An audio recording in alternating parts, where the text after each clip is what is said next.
I bet you're all wondering how I spent my Pride weekend back in June. And you'll be pleased to know that I spent it watching a bunch of sweaty men and women dressed in leather, sticking their butts in the air and shaking them about, one of them even promoting their OnlyFans, with my parents there. But, oh, okay, let's not make it weird. Ridge Motorsports Park, home of round 4 of the Moto America Superbike class in 2025. Which, despite what the broadcast would have you believe, is not on the Seattle waterfront, but way out in Shelton, the Kentucky of Washington State. Nothing gay ever happens out there, so it's safe for even Ryan Walters' lifeless, beady Christian eyes, and people who suddenly don't care about the Epstein files. I'm just your average Joe, take a rest! I grew up not far from the Indianapolis Motor Speedway, and my dad and I have attended many races there over the years. He is a big reason that I have always been interested in motorsports. And now that I live in Washington State, this event is kind of our new yearly tradition together. And here's a weird fun fact. Juan Pablo Montoya has never finished a race at Indy that I have attended. Sorry about that. Fucking Raikkonen! What a fucking idiot! There is another fun activity you can do at the Ridge, and that's where we're headed. Grab your banana peels, it's time to go karting.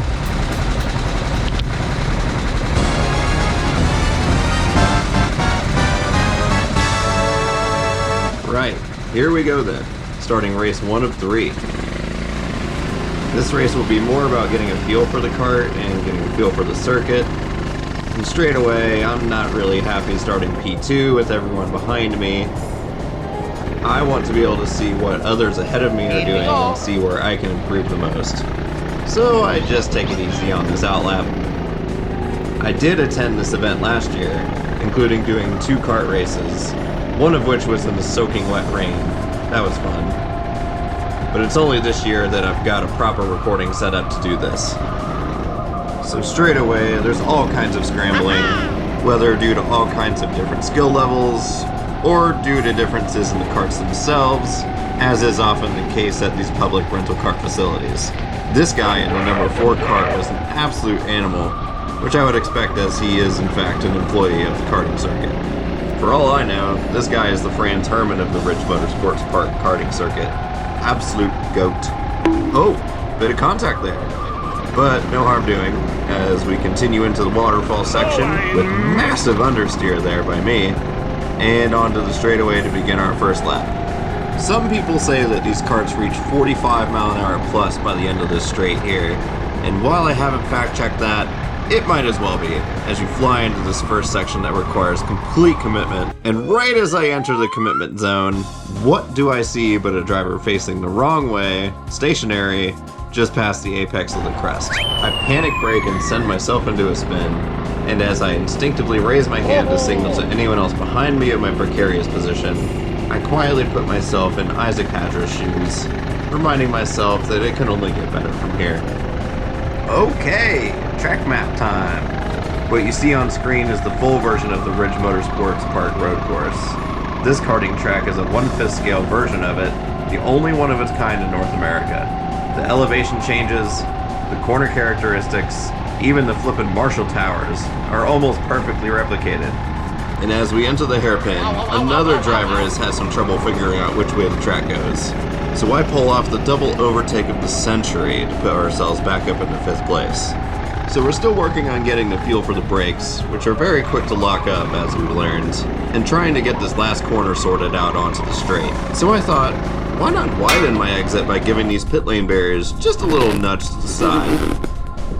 There we go, just give me a bit more room to sort out this understeer and maximize my top speed. So now we're going to keep track of my lap times, as you can see here in the upper left. And as you can also see, that was a pretty atrocious time, so let's go again. Through this first sequence of corners, over the crest, no road carts to be seen anywhere, nice and tidy between the annoyingly placed traffic cones. Now I remembered you can take this long left-hander flat out with the correct turn in, but sadly this kart just keeps wanting to go in a straight line. I'm quickly noticing how much more noise the tires are making through left-hand corners versus right-hand corners, and my later races will, in fact, confirm that I was given the cursed kart for this opening race. Under a minute, That's better, but I know there's still loads of time to be gained. Let's roll back into the first section. Just a little lift, but carrying speed. But here is where I decided to test the track limits a little bit, giving the kart floor a good scratch. But the stewards only gave me a warning, so it was okay. I found a much better turn into this corner this time, but still, it feels so slow. Like it should not be that easy to keep the throttle at 100% the whole way around.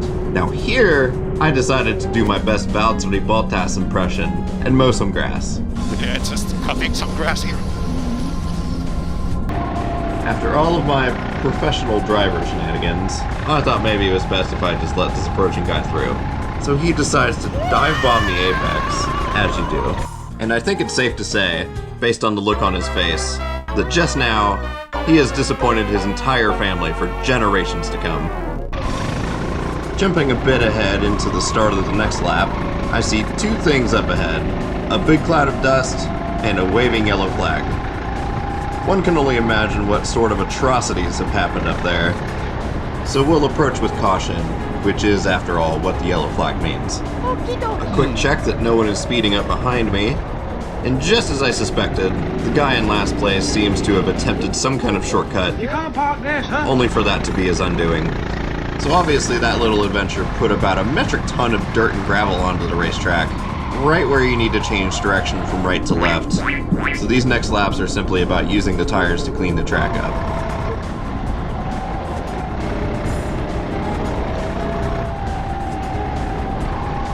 Lap 9 is probably where I screwed up this first section the worst. I just turned in too early into turn 1, which put my trajectory directly towards the cones of turn 2, and that process repeats itself into turn 3. After escaping certain death, I laugh and dance and smile and sing my way to the finish. My best lap being at 58.458. Now we weren't quite done with the shenanigans yet, as this guy decided to have one more spin before coming into the pits.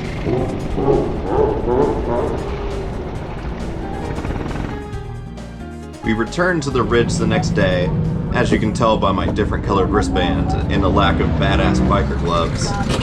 Sadly, my dumbass had forgotten them in the car. That's gonna cost me at least a couple tenths of lap time today.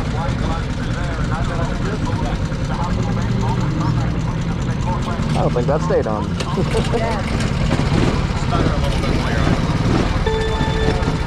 Alright, race 2 is underway. Now, immediately, I notice how much faster through the turns this kart is than the slug that I drove the day before. Look how much I gained on the number 8 just there. So much faster, it turns out, that I actually had to brake mid-corner to avoid punting this guy. Please, no puntery, no jimmer. Kitty! Hush! Hush, I'm recording! I'm recording! Shh! Shh! Squish that cat. My apologies for that interruption. We all know how much cats love to be respectful of professional boundaries. Now going smoothly through the waterfall section is really paying off, and I'm able to get alongside coming onto the straight. Sadly, his kart definitely has more straight line speed, so I tucked back behind to wait for another opportunity to come my way. Now look at my first time lap here, almost already half a second faster than my best lap on the previous day. Maybe those gloves were actually just adding unnecessary weight. The evidence is mounting on that hypothesis as I then post a sub 57 second lap in pursuit of the top 3 just ahead. And well, I will suddenly find myself in a podium position, as this guy just decides to keep turning right into a left-hand corner. I can't possibly fathom what would possess him to make that decision. Perhaps he's got the Ferrari pit wall in his ear, giving him instructions. And box now, box now, box for hard. Stay out, stay out, stay out. Tire position 5. Tire position. So with them taking the alternative strategy, I can smell that if I keep up with these two, I may just have a chance at victory. Now watch this. I carry so much speed through here that I wind up banging doors with the driver of the forecourt, a move that I did not anticipate, so I give them a little apology wave. My time in second place would be pretty short-lived though, as number 4 stayed right on my tail and took the position back 2 corners later. Then onto the straight, the 4 car just took off like a rocket. I almost thought the number 1 cart was intentionally letting her through, but the gap between the 1 and myself stayed the same on this straight, and into the first corner, she's in the lead. Bunching back up through turn 3, we really are getting set up for a titanic battle for the ages. Number 1 leaves the door open, so I take the inside line, trying but failing to keep enough momentum to fully pass before the next corner. It's always going to be difficult to make that pass stick in these long, fast switchback corners. I'll have a better chance into this braking zone. I tried to sell a dummy to the outside, but he saw that coming and blocks the inside. I backed out in time to give myself better exit speed, and it all worked out because his tighter line cost him momentum into the final braking zone. So we're side by side, and all credit to him, he doesn't relinquish, and forces me to give him room, holding on to the position. I'm still able to get a good exit onto the straight, and with a bit of a tow, I'm able to get back alongside and dare him to go side by side with me into the fast chicane coming up. This move works, and it's job done. Unfortunately, all of this battling has allowed the 4 to build up a sizable lead on us. And also, unfortunately for me, the 1 cart is staying right with me, and he takes advantage of my poor entry into this tight corner.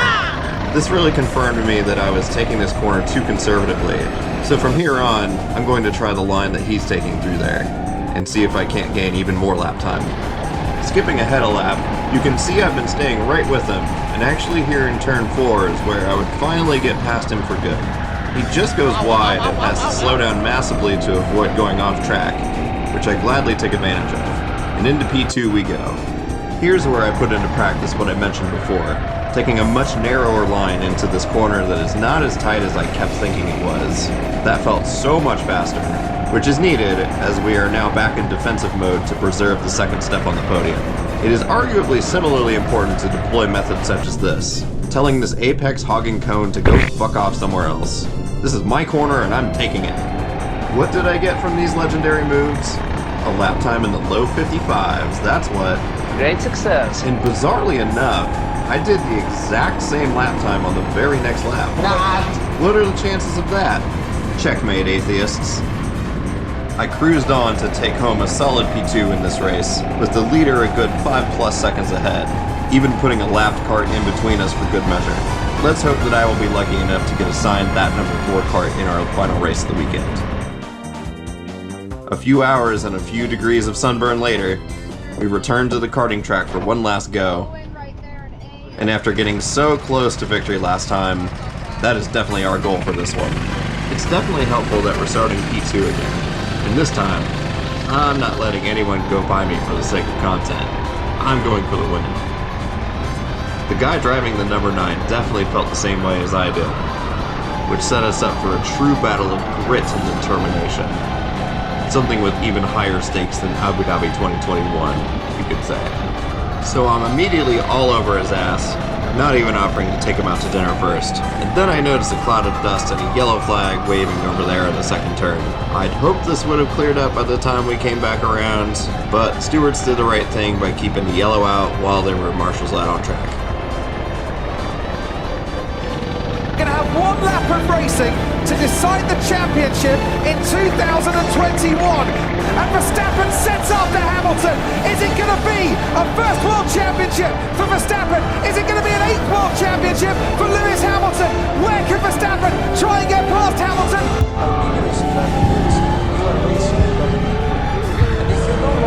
He's going to make the launch down the inside. Hamilton sees it coming. It's a late kick by Verstappen.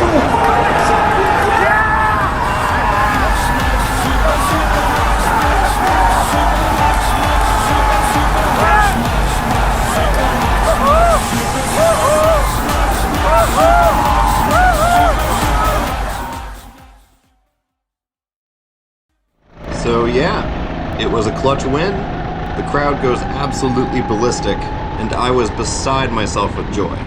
Dai, un'altra bandiera, Maranello, vai! Grazie, forza Ferrari!